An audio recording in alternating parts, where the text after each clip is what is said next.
नमस्कार, मैं हूं मनोज बनू। आप देख रहे हैं आंकड़े हमारे फैसला आपका।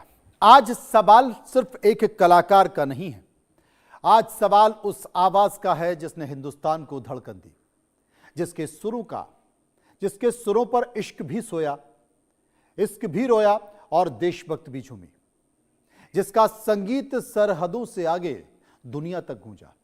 लेकिन आज वही नाम सवालों में है। जहां कभी रहमान के राग हिट पर हिट बनते थे, आज वहां खामोशी क्यों पसरी हुई है? आखिर क्या वजह है कि सुरों के बादशाह को 8 साल से बॉलीवुड में कोई काम नहीं मिला जिसके वो हकदार थे? तो क्या बदल गई है इंडस्ट्री, या फिर बदल गई है इंडस्ट्री की सोच, या फिर पर्दे के पीछे कोई ऐसा खेल जिसने भाईजान को ही बाहर कर दिया?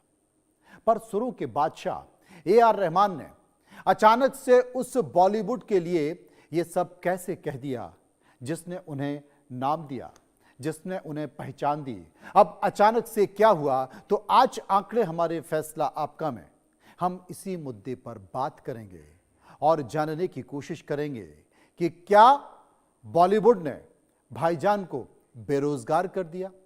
क्या म्यूजिक का बादशाह अब लाचार है? संगीत के सम्राट पर क्यों अत्याचार है? और सुरों में किसने लटकाई धर्म की तलवार? बॉलीवुड में भाईजान बेरोजगार है। ये तमाम सवाल और इन सवालों के बीच कई सारी बातें इस वक्त लोगों के जहन में मौजूद हैं। तो आइए ग्राफिक के जरिए आपको यह बताने की कोशिश करते हैं कि आखिर ए आर रहमान ने बॉलीवुड में काम ना मिलने को लेकर ऐसा क्या कहा जो कि विवाद का कारण बन गया। तमाम सामने बहुत सारी बातों का जिक्र आपको दिखाई दे रहा है। ए आर रहमान ने क्या कहा? 8 सालों में ए आर रहमान ने कहा कि 8 सालों में बॉलीवुड में काम मिलना बंद हो गया। असल में सत्ता का जो बदलाव है वो सृजनात्मक नहीं है या रचनात्मक नहीं है, शायद सांप्रदायिक बात भी रही हो। कई बार मेरा काम किसी और को दे दिया गया। एक इंटरव्यू के दौरान ए आर रहमान ने इन बातों का जिक्र किया। पहले तो ए आर रहमान ने काम ना मिलने की बात की, उसे लेकर बयान दिया। फिर जब किरकिरी होने लगी या उसकी आलोचना होने लगी तो वो अपने बयान से पीछे हट गए और उन्होंने सफाई भी पेश करते हुए कहा, ए आर रहमान ने सफाई पेश करते हुए कहा कि कई बार मंशा को गलत समझ लिया जाता है। मुझे भारतीय होने पर पूरा गर्व है। भारत मेरी प्रेरणा और मेरा शिक्षक है। संगीत संस्कृति से जोड़ने का माध्यम है और मैं जोड़ने का काम करता हूं। लेकिन ए आर रहमान ने जो पहले बयान दिया वो बयान स्पष्ट था कि ए आर रहमान अपनी पीड़ा का जिक्र कर रहे थे, उन्हें काम ना मिलने की बात कर रहे थे। वो ये बता रहे थे कि एक समय फिल्म इंडस्ट्री पर मेरा जादू चलता था, लेकिन अब वो जादू नहीं चलता है। तो चलिए अब आपको बॉलीवुड में ए आर रहमान का करियर बताते हैं और ये बताते हैं कि उन्होंने अब तक कितनी फिल्मों में म्यूजिक दिया है। 1992 आपको याद होगा, 1992 से लेकर 2018 तक का जो उनका सफर रहा है बॉलीवुड का, उसमें करीब 50 फिल्मों ने उन्होंने संगीत दिया। 2018 से लेकर अब तक 15 फिल्में, 2018 से लेकर अब तक करीब 15 फिल्में रही हैं जिसमें ए आर रहमान ने संगीत दिया। और निश्चित तौर पर इसमें कोई शक नहीं है कि ए आर रहमान ने जिस फिल्म में संगीत दिया वो एक तरह से लोगों के लिए जुनून बन गया। ए आर रहमान को इसी भारत में कितने सम्मान मिले या अंतर्राष्ट्रीय स्तर पर उनको कितनी पहचान मिली? तो 2 Oscar award A R Rahman को मिले, 2 Grammy award A R Rahman को मिले, एक गोल्डन ग्लोब अवार्ड मिला, एक बाफ्टा अवार्ड मिला, 7 राष्ट्रीय फिल्म पुरस्कार ए आर रहमान को मिले हैं, 2 पद्म पुरस्कार ए आर रहमान को मिले हैं जिसमें पद्मश्री भी है और पद्म भूषण भी है। पद्मश्री 2000 में मिला और पद्म भूषण 2010 में दिया गया। 15 film fair award A R Rahman को मिले हैं जिसमें कई फिल्म फेयर साउथ की यानी कि दक्षिण भारत की फिल्मों के जरिए मिले हैं। तमिलनाडु की सरकार ने भी उन्हें कई बार सम्मानित किया। और यह सम्मान तब मिलता है जब देश आपको चाहता है, आपका काम बेहतर होता है। ए आर रहमान की कमाई का भी जिक्र कर लेते हैं। ए आर रहमान जब कोई भी फिल्म करते हैं तो 8 से 12 करोड़ रुपए अपनी फीस लेते हैं। किसी भी फिल्म में अगर वो म्यूजिक देते हैं या गाना देते हैं तो उसमें वो 8 से 12 करोड़ रुपए लेते हैं। लाइव कॉन्सर्ट अगर करते हैं तो वो 1 से 2 करोड़ रुपए लेते हैं। और जो सालाना कमाई है ए आर रहमान की वो 100 से 150 करोड़ रुपए है। अब उम्मीद कीजिए सालाना 100 से 150 करोड़ रुपए कमाने वाला व्यक्ति इस देश में अपनी पीड़ा का जिक्र कर रहा है और यह बताने की बात कर रहा है कि साहब उसको काम नहीं मिल रहा है। तो 140 करोड़ की आबादी में उन लोगों का क्या जिन्हें 2 वक्त का खाना भी नसीब नहीं हो रहा। लेकिन बात यहां ए आर रहमान की, वो ए आर रहमान जिन्हें देश ने एक पहचान दी, जो सालाना करीब 100 से 150 करोड़ रुपए कमाते हैं। कई बड़े सवाल हैं ए आर रहमान पर, कई बड़े सवाल हैं। फिल्मों से भी तमाम तरह की बातों के बयान भी निकल कर आ रहे हैं, वो भी आपको दिखाएंगे। लेकिन फिल्मों से ही मिला जो नाम सम्मान है, तो अब मुस्लिम कार्ड क्यों है, सांप्रदायिकता क्यों है, यह समझने वाली बात है। जब आप अपने पीक पर थे, रहमान जब अपने पीक पर थे, तब यह बात क्यों नहीं याद आई? तब हिंदू और मुसलमान क्यों नहीं याद आया? देश के सबसे बड़े संगीतकार पर फिर भी क्यों काम ना मिलने से वो परेशान है? ए आर रहमान क्या सालों से बॉलीवुड में ऐसा झेल रहे हैं? यह सबसे बड़ा सवाल है। अगर काम नहीं मिला तो फिर आपने मजहब को लाना जरूरी क्यों समझा? यह क्या है? क्या एक वाकई नैरेटिव गढ़ने की कोशिश की जा रही है इस देश में? और वो लोग नैरेटिव गढ़ रहे हैं जिन लोगों को इस देश ने एक पहचान दी है। जावेद अख्तर साहब ने भी इस मामले पर अपनी प्रतिक्रिया दी है। जावेद अख्तर क्या कहते हैं? जावेद अख्तर कहते हैं कि मुझे कभी नहीं लगा कि ऐसा हुआ होगा।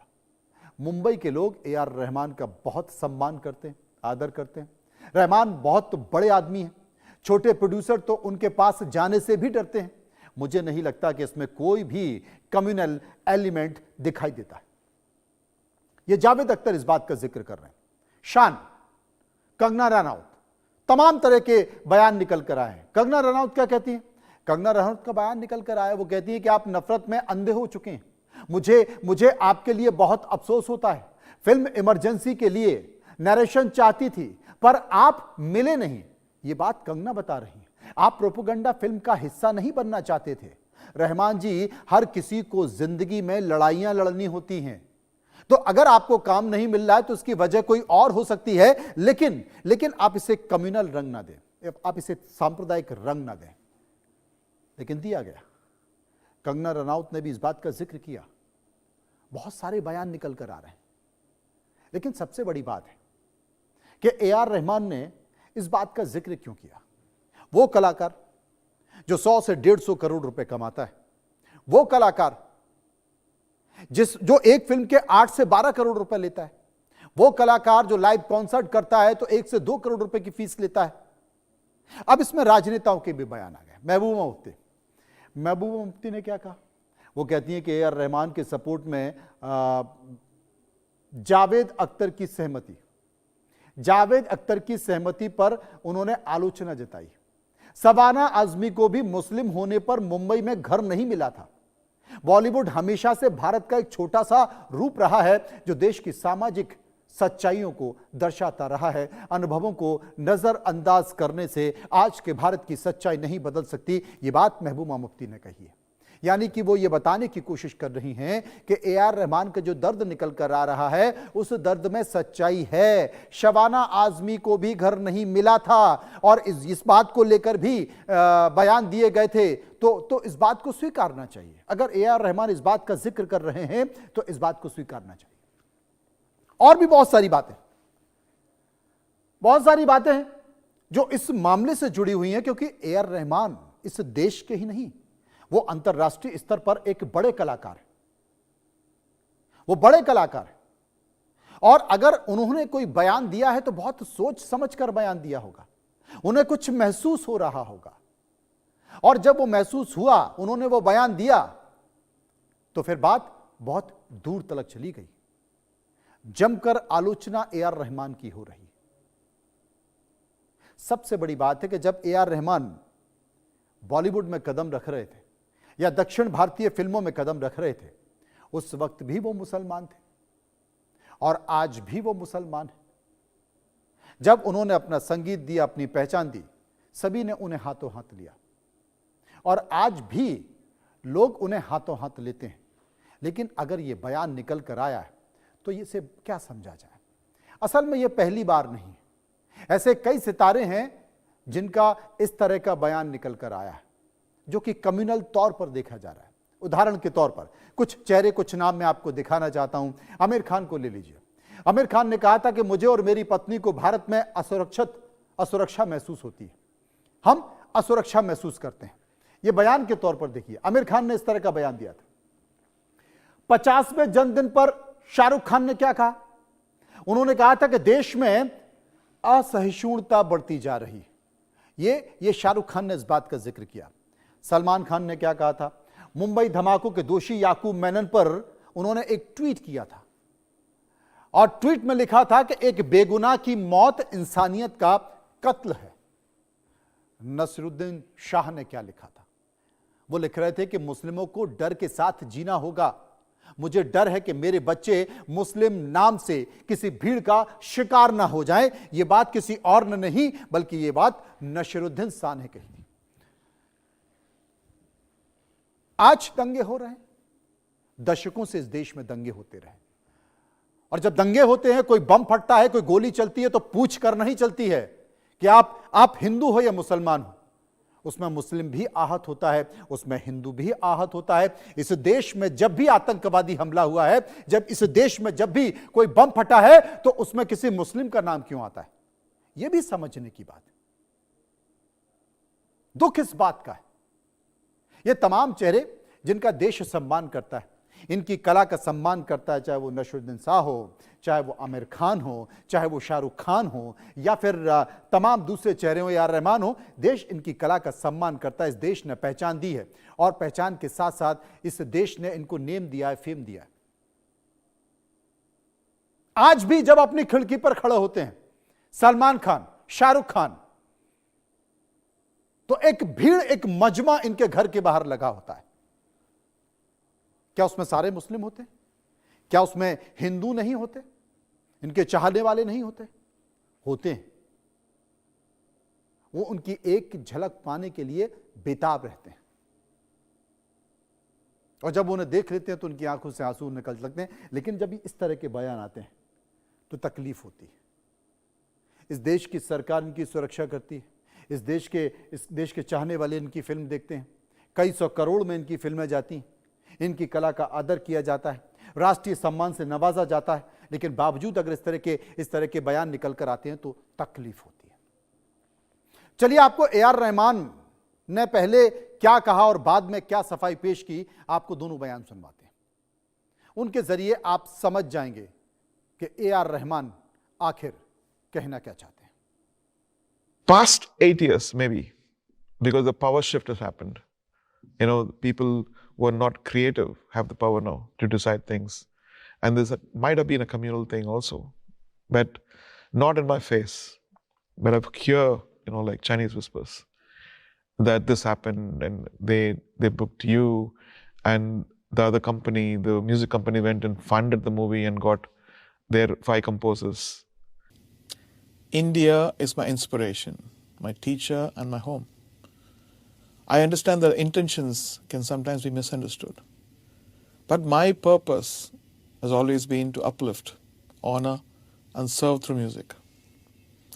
I have never wished to cause pain, and I hope my sincerity is felt.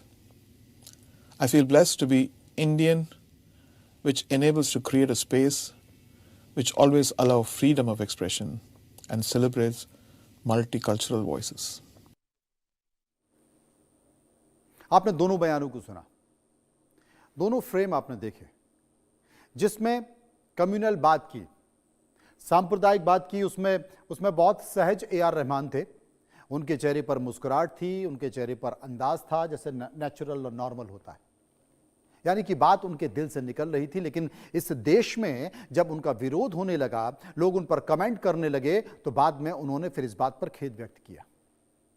चलिए आपको सुनवाते हैं कि ए.आर. रहमान पर जब बयान आया तो राजनेताओं का, धर्म गुरुओं का क्या कहना है, वो भी सुन लीजिए।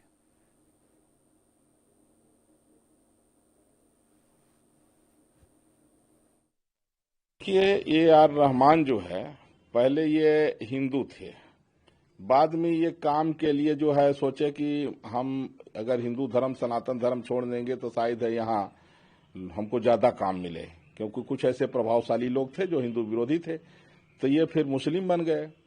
अब मुस्लिम बनने के बाद इन्होंने खूब काम भी किया। अब ये जो है आरोप लगा रहे हैं कि हिंदू फिल्म इंडस्ट्री में जो है, ये कहते हैं कि अब इनको काम नहीं दिया जा रहा है मुसलमान होने के नाते, जो बेहद दुर्भाग्यपूर्ण है।